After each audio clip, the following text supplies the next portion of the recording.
안녕하세요. 금요사건 파일 디바제시카입니다. 2014년 4월 21일 112 상황실에 중년 남성의 신고 전화가 걸려옵니다. 김해에 사는 우리 딸이 연락이 안 돼요. 한 달 가까이 됐는데 이거 무슨 일이 생긴 것 같아요. 신고자의 딸은 당시 34살의 이 씨였죠. 아버지에 따르면 이 씨는 진작 독립해서 일을 하고 혼자 산 지 꽤 됐다고 합니다. 두 사람이 매일 연락하던 사이는 아니었지만 이렇게 한 달씩이나 연락이 두절된 적은 없었어요. 신고를 접수한 경찰이 일단 이 씨의 마지막 생존 반응부터 조사를 하게 되는데 그 결과 4월 2일 금융거래가 마지막으로 확인됩니다. 시기적으로 이때쯤부터 아버지와 연락도 멈췄고요. 그렇게 거래 내역을 살펴보다가 단번에 수상한 점이 나왔죠. 이 씨가 체크카드를 이용해 계좌에 있던 모든 현금을 인출했더라고요. 그것도 3월 31일부터 4월 2일까지 3일에 걸쳐서 3개 은행 지점을 돌면서 계좌에 있던 395만 원 몽땅 가져간 거예요. 이상하잖아요. 그런데 조금만 더 생각해보면 395만 원? 한 번에도 뺄 수 있지 않을까요? 은행 가서? 근데 굳이 왜 여러 ATM기를 돌아다녔을까? 네, 경험 많은 수사관은 즉각 감을 잡습니다. 이런 패턴은 특히나 납치 강도 사건에서 주로 나타난대요. 그러니까 범인이 수사에 혼돈을 주기 위해 여러 곳에서 인출했을 가능성이 있는 거죠. 즉각 경찰은 돈이 인출된 은행의 CCTV 입수했고요. 영상을 분석했는데 예상대로 돈을 가져간 이는 이 씨 본인이 아닌 낯선 젊은 남성이었습니다. 그가 처음 등장한 날짜는 3월 31일 아침 6시예요. 창원시 신월동에 있는 은행 ATM 기계였는데 마치 CCTV를 의식이라도 하듯 후드를 깊게 둘러썼더라고요. 그리고 이 씨 카드로 100만 원 빼갔죠. 이후 40분이 지나고 나서 상남동의 다른 지점에 또 이 남자가 등장합니다. 두 번째에도 100만 원 추가로 인출했고 같은 날 오전 9시쯤 동일한 상남동의 타 은행에서 두 차례에 걸쳐 105만 원을 더 인출해가요. 그러니까 이게 지금 거의 하루 동안 인출을 계속 해가는 거죠. 하지만 이게 끝이 아닙니다. 이틀이 지나서 4월 2일이었는데 이번에도 상남동 같은 은행의 CCTV에 이 남성이 등장해요. 오전 10시에 90만 원 빼갔죠. 지금 실종된 이 씨의 카드를 가지고 지속적으로 돈을 빼고 있는데 남자친구인가? 경찰은 실종된 이 씨의 주변 사람들 탐문을 통해 이 남성이 누구인지 정체를 밝히고자 합니다. 정말 다행히도 이 사람? 하고 그를 추정하는 사람이 있었어요. 근데 그게 경찰이 전혀 예상하지 못했던 인물이었죠. 바로 이 씨가 평소 스트레스를 풀려고 자주 다녔다는 호스트바의 종업원, 그러니까 일명 선수라고 불리는 그 남성 같다는 거예요. 그의 신원은 31살의 박정현입니다. 알고 보니 창원 시내에 있는 여성 전용 호스트바에서 얼마 전까지 근무했던 것도 확인돼요. 그러면 일단 범죄로 가기 전에 단골 손님으로 만나서 연애를 한 걸까? 혹시 이제 여자 이 씨가 뭔가 사랑의 도피를 결정해서 이 선수 박 씨에게 돈을 대신 인출하게 한 건 아닐까? 경찰도 여러 가능성을 추측했어요. 하지만 지금 가장 중요한 건 이 씨가 살아있는지 생사를 확인한 거였죠. 그렇게 박 씨를 일단 용의선상에 두고 수사를 이어갑니다. 어디 사는지 거처를 확인하던 중 또 예상치 못한 사실이 나와요. 지난 4월 5일입니다. 그러니까 이 날짜가 이 씨 카드에서 돈이 마지막으로 인출되고 3일이 지났을 무렵인데 이때 그 용의자 박정현이 동료한테 강도상의 범죄를 저질렀고 구속이 돼서 현재 교도소에 있더라고요. 에? 실종 사건에서 가장 유력한 용의자가 지금 감옥에 있어? 수사팀도 좀 혼란스러웠어요.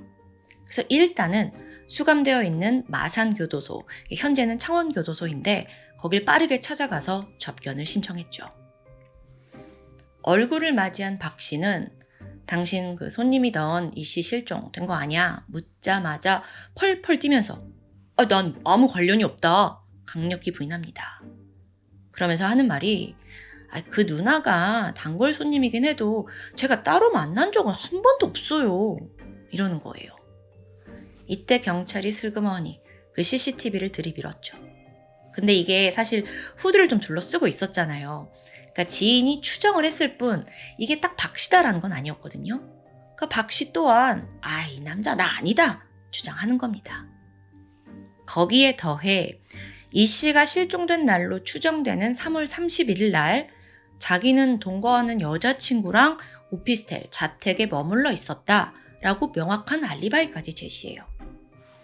더 이야기를 들어보니까 여자친구하고 제주도 여행을 가려고 했대요.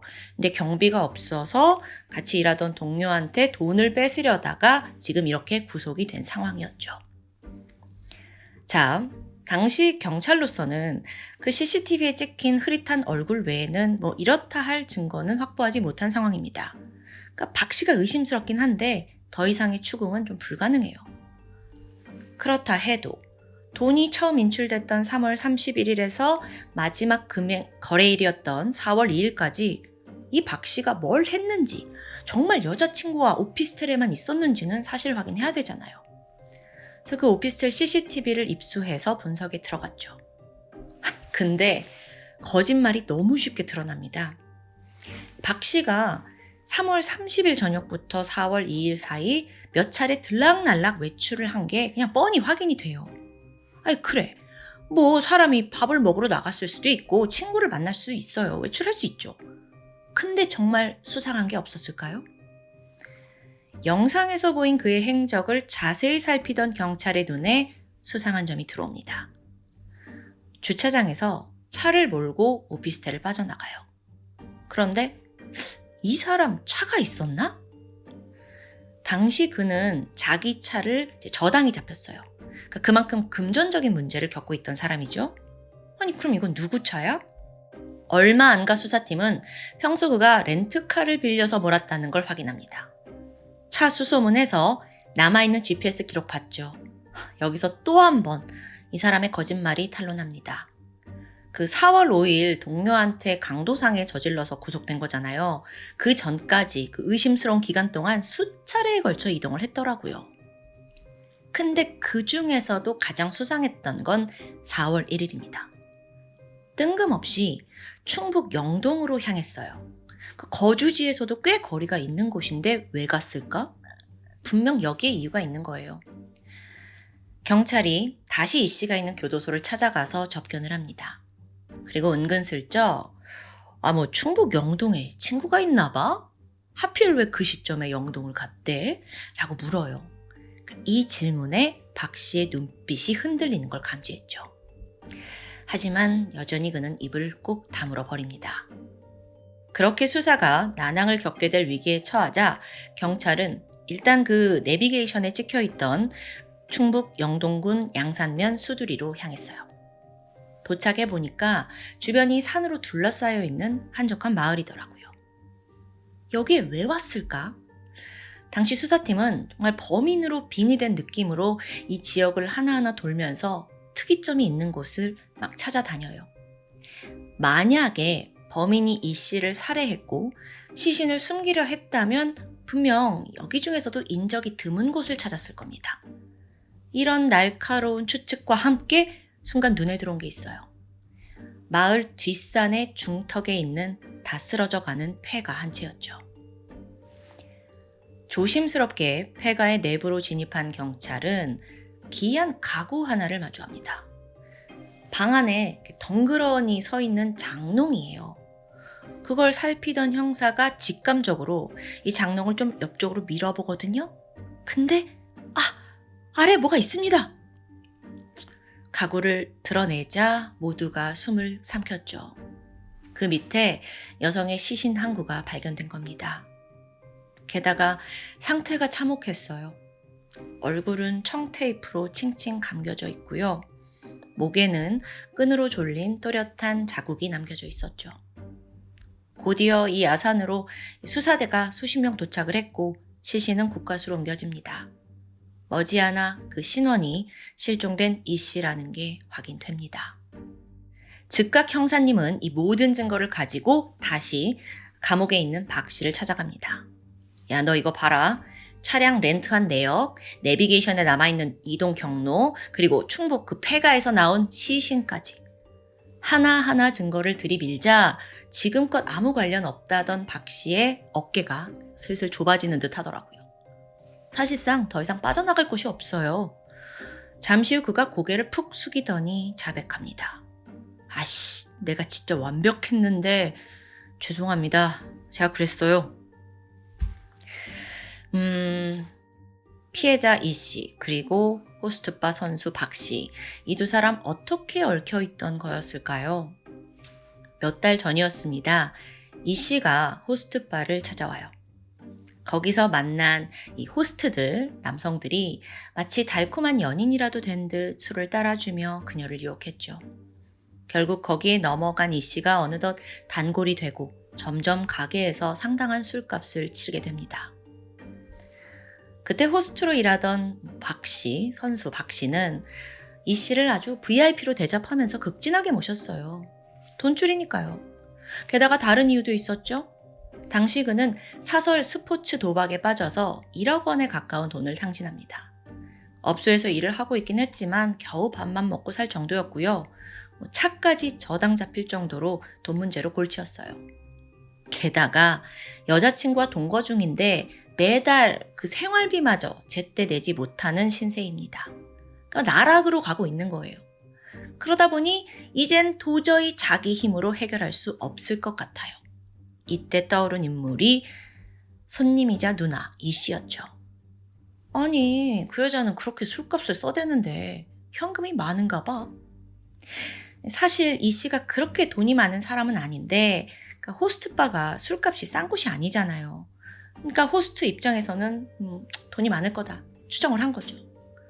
흑심을 품은 박 씨는 그때부터 아주 정성스럽게 누나 뭐예요? 연락을 하면서 작업을 시작합니다.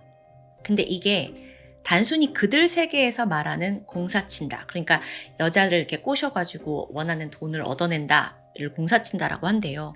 근데 그 정도 이상이었어요. 2014년 3월 30일 어두운 저녁.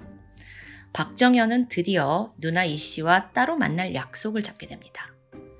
렌터카 빌려서 그녀를 데리러 갔고요. 두 사람은 늦은 저녁부터 드라이브를 즐겼죠. 이 와중에도 박 씨는 기회를 엿보면서 돈에 대한 이야기를 꺼내길 기다립니다. 분위기가 좀 무르익었고 박 씨가 한껏 불쌍한 얼굴로 입을 떼요. 누나, 나 요즘 너무 힘들어.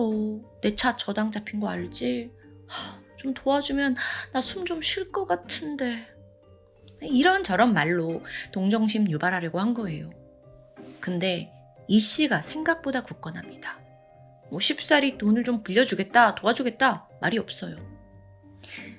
박 씨는 자신의 유도가 먹히지 않자 초조해졌습니다. 그리고 드라이브는 새벽까지 쭉 이어지는데 그러다 새벽 5시 30분.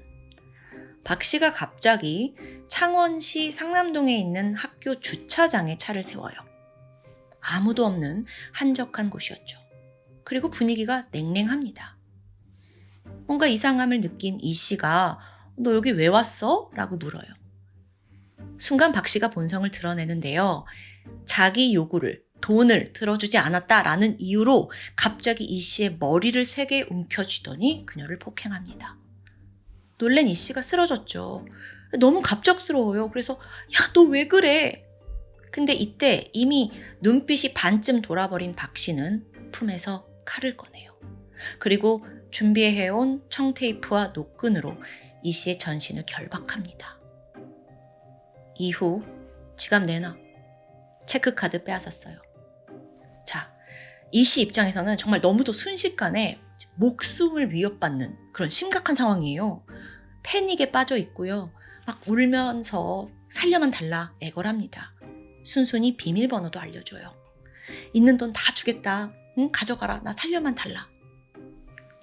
그렇게 박 씨는 계획대로 카드와 비밀번호를 손에 넣었잖아요. 근데 그렇다고 이 씨를 순순히 돌려보낼 생각은 결코 아닙니다. 잔혹한 범행이 이어져요. 돌연 그녀가 앉아있는 조수석 시트를 젖히더니 그 뒷좌석에 있던 옷을 낚아챕니다. 이 옷이 모자가 달린 후드였는데 그걸로 이 씨의 얼굴을 덮었고 그 후드에 달린 끈과 자기가 가져온 노끈을 겹쳐서 그녀의 목에 감았죠. 그리고 양쪽 끝을 힘껏 당깁니다. 그게 무려 5분간 이어졌어요. 고통에 몸부림치던 이 씨는 머지않아 숨을 거두고 말았죠. 그렇게 살인을 끝낸 박정현은 빠르게 움직였어요. 즉각 사체를 뒷좌석에 옮기고 일단 돈부터 인출하러 이동합니다. ATM 가서 돈 다 뽑았잖아요. 3월 31일부터 4월 1일까지. 총 395만 원. 자, 그렇게 살인을 통해 돈은 얻었는데 여전히 문제가 남아있어요. 시신은 어떡할 거냐고. 저 사체를 어떻게 유기할지 고민하던 박 씨가 문득 어릴 적 가족과 함께 살던 마을이 떠올랐습니다. 거기가 바로 아까 언급한 그 충북 영동에 있는 곳이에요. 특히나 거기에 버려진 채 폐가로 있는 빈집들이 몇몇 있거든요. 인적도 드물어서 시신 유기하기에 딱인 장소였죠. 마지막으로 돈을 이출하기 하루 전인 새벽 4시에 렌터카를 몰아 폐가로 향했습니다. 당시의 시신은요, 범인이 미리 얼굴이 드러나지 않도록 청테이프로 감아둔 상태입니다. 폐가에 도착했어요. 보니까 낡은 그 장롱 한 짝이 있더라고요. 그래서 시신을 눕힌 후에 그 장롱을 끌고 와서 그 위를 그냥 각으로 덮어버린 거예요. 사실상 그렇게 치밀한 유기는 아니었습니다. 범인 입장에서는 어차피 산 한가운데에 있는 빈집 폐가를 누가 찾아오겠어 싶었던 거죠. 그렇게 유기가 끝났는데 박 씨에겐 여전히 풀어야 할 문제가 있었습니다. 자, 조만간 이 씨가 실종된 사실이 알려질 거예요. 경찰 조사가 시작된다면 최근에 자주 연락한 기록이 있는 그가 주목을 받을 게 뻔합니다. 무슨 방법 없나? 박정현은 별로 좋지도 않은 머리를 막 굴리다가 아이디어가 떠올랐어요. 내가 또 다른 사건을 저질러서 아예 교도소에 들어가면, 그러니까 이렇게 하면 자기가 용의선상에서 제외될 거라고 생각한 거예요. 그래서 아예 좀 형이 가벼운 강도상에 저질러서 잠깐 교도소에 들어갔다가 짧게 살고 나오면 이 씨 살인에 대한 모든 문제는 묻힐 것만 같았습니다. 그렇게 단순하지 않은데. 아주 얄팍한 수법이에요. 그렇게 두 번째 범행, 같은 업소에서 일하는 29살 김 씨에게 저질렀는데요. 2014년 4월 5일입니다. 마침 이제 동료 김 씨가 생일인데, 야, 내가 너 선물도 챙겨주지 못했다 라는 핑계로 만남을 잡아요. 그리고 차에 태우고는 창원시 성산구에 있는 학교 주차장으로 데려갔죠. 학교 주차장. 앞서 같은 패턴이 나오고 있는데요. 바로 칼을 꺼내서 김 씨 위협합니다. 결박했고 1,000만 원을 요구해요. 그날 뺏은 금품은 현금 15만 원과 명품 지갑 1개가 전부예요. 어차피 이걸로 감옥에 갈 거라서 돈을 많이 뺏을 이유는 없겠죠? 근데 또 박 씨가 혹시 이게 너무 내가 가벼운 판결을 받지 않을까 걱정이 됐는지 아예 확실하게 해야겠다 싶어서 동료의 가슴을 칼로 찌릅니다. 감옥 가려고 찌른 거예요. 근데 참고로 이 일로 피해자는 전치 4주의 부상과 평생 치유하기 힘든 깊은 트라우마를 얻게 되죠. 그런데 여기서 잠깐 이 사건에서 이용된 또 다른 사람이 있습니다. 바로 박 씨와 동거하던 여자친구예요. 박 씨가 두 번째 범행을 저지른 직후 여자친구에게 전화를 걸었어요. 그리고 내가 강도상해 했다 자백을 했죠. 근데 이것도 의도된 행동입니다. 여자친구가 경찰에 신고를 하도록, 자기 대신 신고를 하도록 유도한 거예요. 그렇게 계획대로 구속이 되면서 참 금섭하면서 이런 말 처음 해보는데 계획대로 구속이 됐다. 그래서 와우! 속으로 기뻐했겠죠. 이제 한동안 감옥에 조용히 있으면 이 씨 실종 사건 미제로 남기만 기다리면 되는 겁니다. 근데 경찰이 바보입니까? 끈질긴 수사 끝에 감춰왔던 살인죄가 낱낱이 드러났고 시신도 발견됐죠. 정말 악질범이에요. 그런 범인에게 법원은 어떤 판결을 내렸을까요? 1심 재판부는 그에게 무기징역 및 위치 추적 전자장치 부착 10년을 명령합니다. 항소심이 진행됐고 여기서 박 씨가 예상을 깨고 징역 42년으로 감형이 돼요. 물론 그 당시 유기징역으로 42년형은 굉장히 유례없는 긴 형이긴 했어요. 근데 그래도 왜 감형이 됐는지 좀 그 이유가 특이한데요. 사체를 유기하는 과정에 뭐 토막을 내거나 그런 건 아니잖아요. 직접 손상을 하지 않았고 또 단순히 그냥 빈집에 유기만 하고 왔다는 점에서 이제 감형이 된 거죠. 여기에 더해 불우한 성장 과정도 참작이 되었다고 합니다. 이거 맨날 금서파에 등장하는 시나리오인데 10년 전에도 똑같았나 봅니다. 결국 그는 대법원에서 최종 징역 42년을 확정받습니다. 참고로요, 여러분. 이 형량은 박 씨가 재판을 받았던 그 당시로서는 국내 최대의 유기징역 사례예요. 하지만 2023년 일명 대구판 돌려차기 사건의 범인에게 징역 50년이 선고되면서 오늘 사건의 범인 박 씨의 경우 현재 국내에서 세 번째로 높은 유기징역형을 기록하고 있습니다. 31살 피가 끓는 창창한 젊은 남성 박정현은 쭉 돌아보면 언제나 쉬운 길만 찾았습니다. 이 일을 해서 정당한 대가, 돈을 벌기보다는 스포츠 도박으로 한탕을 노렸고요. 그것도 안 되면 호스트바에서 돈 많은 누님에게 한탕하려고 했고요. 그것도 아니면 강도, 그것도 아니면 살인이에요. 만약에요, 모든 게 애초 계획대로 이 씨의 실종 사건이 그냥 미제가 되었다면 어땠을까요?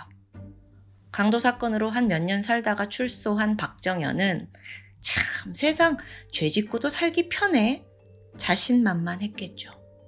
또 계속적으로 추가 범죄를 저지르면서 우리 사회에 숨겨진 악마가 되었을 겁니다. 그런 악의 근원이 더 커지기 전에 발빠른 수사로 검거해 주신 관련 수사관분들께 진심으로 존경을 표하고 싶습니다. 지금까지 금요사건 파일 디바제시카였습니다. 안녕하세요. 금요사건 파일 디바제시카입니다. 지난 2022년 7월 초 한 범죄 사건 소식이 인터넷을 뜨겁게 달궜습니다. 이 사건은 경상북도 안동 시내에서 벌어진 칼부림이었는데요. 20대 남성 가해자가 휘두른 칼에 역시나 20대 남성이 사망하게 된 아주 끔찍한 사건이었죠. 게다가 이 장면은 CCTV에 다 담겨서 모자이크 없이 온라인을 타고 퍼져나갔습니다. 그런데 이 CCTV 속 장면이 여느 칼부림 사건과는 조금 달랐죠. 이 피해자는 약 5명 되는 일행과 함께 있습니다. 그리고 영상 속 빨간 옷을 입고 있는 사람이 가해자고요. 그런데 사건 직전의 장면만 보면 오히려 피해자가 가해자를 먼저 위협하고 있는 것처럼 보여요. 가해자를 거세게 밀치기도 하고요. 그러다 순간 밀려나던 가해자가 흉기를 휘둘렀고 거기에 피해자가 주춤거리며 쓰러집니다. 당시 뉴스 기사에는 피해자 무리와 가해자는 같은 술집에서 술을 먹다 시비가 붙어 싸움이 났다 라고만 전해졌어요. 그렇다 보니 온라인을 통해 이후 뜻밖의 주장들이 제기되기 시작했죠. 그게 뭐였냐면 이 CCTV 속 피해자 무리는 사실 포항시에서 활동하는 조직폭력배라는 거예요. 게다가 또 어떤 네티즌이 나타나더니 내가 얘네들하고 같이 고등학교를 다닌 동창생인데 그래서 막 4명이 실명까지 언급합니다. 자기가 어렸을 때부터 잘 아는데 아주 약해 보이는 애들만 괴롭히는 악질 애들이다 라고도 말하고요. 사건 당일에도 괜히 시비를 걸고 힘을 과시하다가 이런 변을 당했을 거다라는 추측이 막 넷상에서 이어졌습니다. 근데 이러면 아무리 피해자라도 여론이 부정적으로 형성이 되겠죠? 여기에 새로운 내용까지 등장합니다. 사실 가해자가 범행을 저지르기 전에 약 1시간가량 이들에게 끌려다니면서 구타를 당했다는 거예요. 그 과정에서 가해자가 옷까지 벗겨진 채 쫓기는 듯한 모습이 포착됐고요. 자, 여기까지 나오면서 여론은 완전히 기울었습니다. 와, 이거 죽을 짓 했네. 가해자가 오죽했으면 그랬겠냐? 1시간 집단 구타? 이거 살인미수 아니냐? 심지어 가해자에게 양아치를 처리한 의인이다 라는 댓글까지 이어졌습니다. 그런데 여러분, 반전이 있어요. 앞서 소개한 그 인터넷에 떠돌던 내용은 모두 잘못된 정보였습니다. 피해자를 포함한 그 일행은 조폭과 전혀 관련 없는 평범한 대학생들이었고요. 근데 확인되지도 않은 이런 루머가 기정사실화되면서 일순간 피해자는 죽어도 싼 사람이 돼버린 거예요. 이거 얼마나 분통 터지는 일이에요. 유족들은 또 어떻고요? 지금부터 이 사건의 진짜 전말을 소개하려 합니다. 때는 2022년 7월 4일 밤 12시 25분. 경상북도 안동시 옥동의 한 술집에서는 여름방학을 맞이해서 친구들끼리 다 같이 포항에 놀러온 남자 대학생 무리가 있었습니다. 23살 A씨를 포함한 친구들이었죠. 수상 레저를 즐기기 위해서 안동을 찾았다고 해요. 그날 술집에서 늦게까지 놀던 중이었는데 다소 신경을 거슬리게 하는 게 생겼죠. 그게 바로 같은 술집에 있던 또 다른 남성 김씨였습니다. 21살의 김씨, 그는 술집에서 일행을 기다리는 것처럼 보여요. 근데 문제는 마주치는 사람들마다 막 시비를 거는 거예요. 약간 어깨가 이렇게 부딪히면서 위협하고 약간 술에 취해 있는 듯 했는데요. A씨 일행은 다소 불편한 이 상황에 남자를 이렇게 흘깃흘깃 쳐다봅니다. 그러다 눈이 딱 마주쳤어요. 그러자 김씨가 기다렸다는 듯 내가 뭘 잘못했는데 왜 쳐다봐? 막 이렇게 일행한테 시비를 건 거예요. 근데 사실 A씨 일행들도 여태 술을 먹고 있었잖아요. 참지 않았죠. 자리에서 일어났고 그중 2명이 이 김씨를 술집 밖으로 데리고 나가서 몸을 밀치며 다툼을 벌였습니다. 사실 일행 4명의 김씨 혼자였기 때문에 조금 불리한 상황으로 보여요. 그러자 김씨가 슬그머니 자리를 피해요. 정신 차리고 집에 갔나 싶었지만 아니었습니다. 그가 향한 곳은 편의점. 거기서 가위 2개를 사서는 다시 술집에 나타납니다. 새벽 12시 35분 김씨가 술집에서 소리쳤어요. 야, 나 다구리한 새끼들 다 나와! 죽여버려! 양손에 가위를 들고 난동을 부리기 시작한 거예요. 완전 공격태세죠. 상황이 심각해진 겁니다. 그래서 이 일행들 중에 한 명이 일단 김씨를 넘어뜨려서 제압하고 손에서 가위를 빼앗게 돼요. 이후에 술집 직원이 재빨리 와서 나머지 가위를 입수했고요. 당시 이 현장에는 김씨가 앞서 다른 일행 친구들 기다리고 있다고 했잖아요. 그 일행들도 와 있었습니다. 이들은 아이고 얘가 많이 취했어요, 야 흥분했어요 라고 판단을 하고 그를 데리고 다시 밖으로 나가게 되죠. 근데 이때 그 김씨라는 사람이 막 허공에 섀도우 복싱을 하면서 아주 격한 모습이었다고 해요. 그리고 그 사이에 이런 일이 막 벌어지고 있으니까 행인이 경찰에 신고를 합니다. 그리고 잠시 후 경찰이 김씨가 있는 인근 공원에 도착했죠. 이때 김씨가 태도가 돌변해요. 되게 고분고분, 약간 자기가 피해자인 것 마냥 상황을 설명하는 거예요. 근데 경찰은 이게 젊은이들끼리 술주정으로 벌어진 해프닝이다 라고 여겼고 별다른 조치 없이 자리를 떠나게 됩니다. 하지만 이때 사실 김씨는 커터칼 1개를 몸에 지니고 있었습니다. 경찰은 이걸 미처 알지 못했고요. 이후 김씨 일행의 중재로 그는 피해자 무리들, 이 포항에 놀러온 피해자 무리와 화해를 하게 됩니다. 이게 어떻게 가능한지는 모르겠지만 어쨌든 화해를 했대요. 그래서 서로 나쁜 감정 다 털어버리자 하면서 같이 술자리를 갖기로 합니다. 그래서 이때 그 포항에 놀러온 피해자 일행은 김씨한테 아유 동생, 왜냐면 이제 일행들은 20대 중반이었고 김씨는 21살이었으니까요. 동생, 술 한잔 합시다 하면서 이제 털털하게 술을 건넸죠. 또 여기서 김씨 역시 아우가 한 잔 드리겠습니다 하면서 화기애애한 분위기가 연출됐다고 해요. 그렇게 잘 마무리가 되나 싶었는데 사건은 예기치 않은 데서 터졌죠. 새벽 1시 45분경 술집 영업이 거의 끝났고 일행이 다 같이 밖으로 나와요.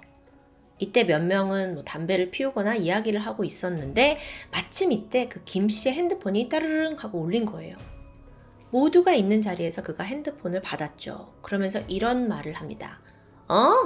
나 지금 병신 같은 새끼들이랑 같이 술 먹고 있어? 이 말 한마디로 분위기는 한순간에 급변했습니다. 그 일행 중 한 명이 김씨 어깨를 밀쳐서 야, 너 지금 뭐라 그랬어? 항의를 하죠. 또 다른 일행이 그를 막 말리면서 아유 그냥 갑시다. 그냥 우리 갑시다. 막 이렇게 막 합니다. 그러니까 사실 뭐 이게 어떻게 더 이상 이게 술에 취해서 이런 건지 상대할 가치를 좀 느끼지 못한 거예요. 결국 그 망언을 하게 된 김 씨는 자리를 떠나게 되죠. 하지만 아까와 마찬가지로 자리를 피하기 위함은 아니었습니다. 새벽 2시 27분인데 이번엔 다른 편의점에 들어가서 공업용 커터칼을 추가로 구입해요. 그리고 이 과정에서 자기가 막 분에 이기지 못해서 윗옷을 스스로 벗기도 합니다. 그리고 술집으로 향했죠. 우도 벗은 상황에서요. 근데 마침 이 A씨 일행이 이 차를 가려고 거리로 나온 참이었거든요. 김씨와 마주쳤죠. 그러면서 동생 많이 취했으니까 이제 집에 가라고 하고 무시하고 지나치려 합니다. 근데 뭐 위도 벗고 있고 김씨가 흥분해서는 길을 막아요. 그리고 내가 다 죽여버린다 막 이러는 거예요. 2분 뒤 결국 참다 못한 A씨가 나섰습니다. 길막을 하고 있는 김씨를 좀 밀쳐내요. 근데 김씨가 당황한 듯 뒷걸음질 쳤죠. 그리고 이때 장면이 CCTV에 담겨있던 내용이에요. 근데 순간 김씨는 미리 준비한 공업용 커터칼을 들고 A씨를 향해 2차례 휘두릅니다. 그리고 추가로 한 번 더 휘둘렀을 때 이게 하필 A씨 목 부위를 정확히 찌르면서 약 10cm가량의 자상을 남기게 되죠. A씨는 피를 뿜으면서 바닥에 쓰러졌어요. 같이 있던 일행 모두 너무 순식간에 벌어진 상황에 얼어붙었죠. 그리고 김씨 또한 그걸 잠시 지켜보더니 그대로 현장을 도주합니다. 다행히도 인근을 지나가던 간호사가 있어서 피해자 A씨에게 다가와 막 응급조치를 했긴 했어요. 하지만 상처가 너무 깊었죠. 우측 경동맥이 절단되면서 이제 한순간에 굉장히 많은 피가 쏟아져 나온 겁니다. 결국 A씨는 기도 및 목혈관 손상으로 숨을 거두고 말았습니다.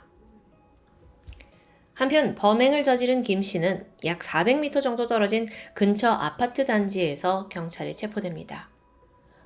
당시 그는 전혀 추가 조사를 할 수 없을 정도로 심각한 만취 상태였어요.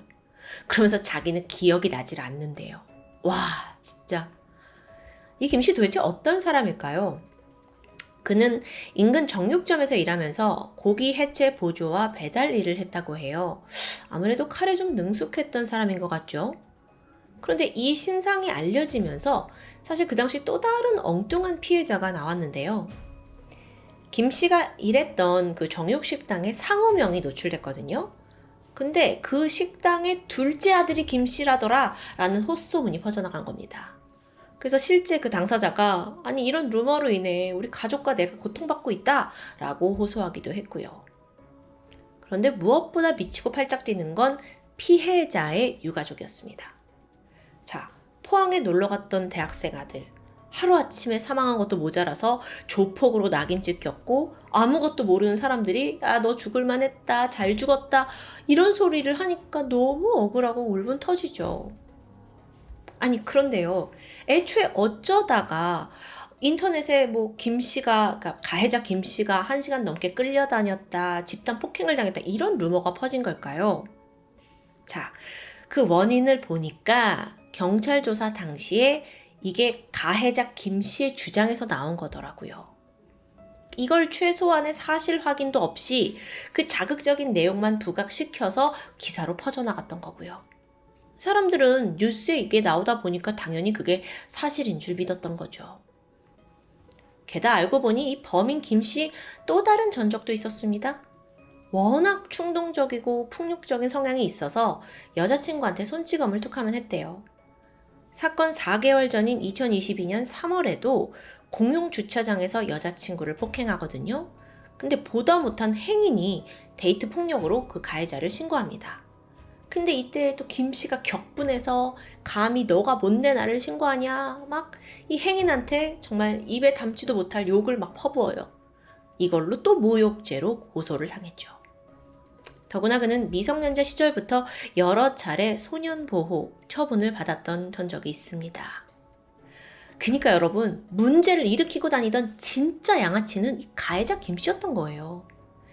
사건 당일 술집에서 먼저 시비를 건 것도 그리고 욕설을 하면서 흉기를 들고 덤빈 것도, 끝내 사람을 죽인 것도 모두 김 씨입니다. 그런데 재판에선 그가 살인의 고의성이 없었다고 주장해요. 방어를 할 목적으로 다가오지 마 이렇게 손을 3번 정도 뻗었는데 그게 우연히 목을 찌른 걸. 이게 말이 되나요? 이게 앞뒤 상황이 좀 판단 능력이 떨어지나? 어차피 형량을 낮춰보려는 그런 꼼수겠죠. 답답해요. 그럼 이제 재판 결과를 좀 알아볼까요? 2023년 1월 가해자 김 씨의 요청으로 국민참여 재판이 이루어졌습니다. 이것도 뭔가 의도가 있는 듯해요. 여론이 뭔가 자기한테 좋게 형성이 돼서 이랬는지 모르겠지만 어쨌든 국민참여 재판이 이루어지는데 1심에서 9명의 배심원 모두 만장일치로 살인, 모욕, 특수 협박 혐의에 대해 유죄를 선고합니다. 징역 20년이 나왔죠. 시원하죠? 하지만 김 씨는 항소했어요. 그리고 이어진 2심에서는 그보다 형량이 줄어든 징역 18년이 선고됩니다. 왜 감형이 됐나 이유를 보니까 그가 범행을 대체로 인정을 하고 또 유족들을 위해서 3천만 원을 공탁했기 때문에 원심의 선고가 좀 무거운 것으로 판단된다라고 되어 있습니다. 그러니까 나름의 유가족과 협상을 한 것 같죠. 그렇다 해도 한 사람의 생명을 짓밟은 죄와 징역 20년을 각각 저울에 달아보면 과연 어느 쪽이 더 무거울까요? 앞길 창창한 20대를 살해하고 자신은 피해자에게 남아있었을 수명의 반의 반도 안 되는 형량을 받은 가해자. 저는 사실 더군다나 이 사건이 더 끔찍한 이유는 가해자를 피해자를 가해자로 둔갑시킨 언론과 허위사실 유포자들 때문이 아닐까 싶습니다. 정말 안타까워요. 사건을 전달하는 언론도 그리고 그걸 해석하는 시민까지도 좀 더 중립적이고 또 날카로운 눈을 가져야 하지 않을까라는 생각이 드는데요.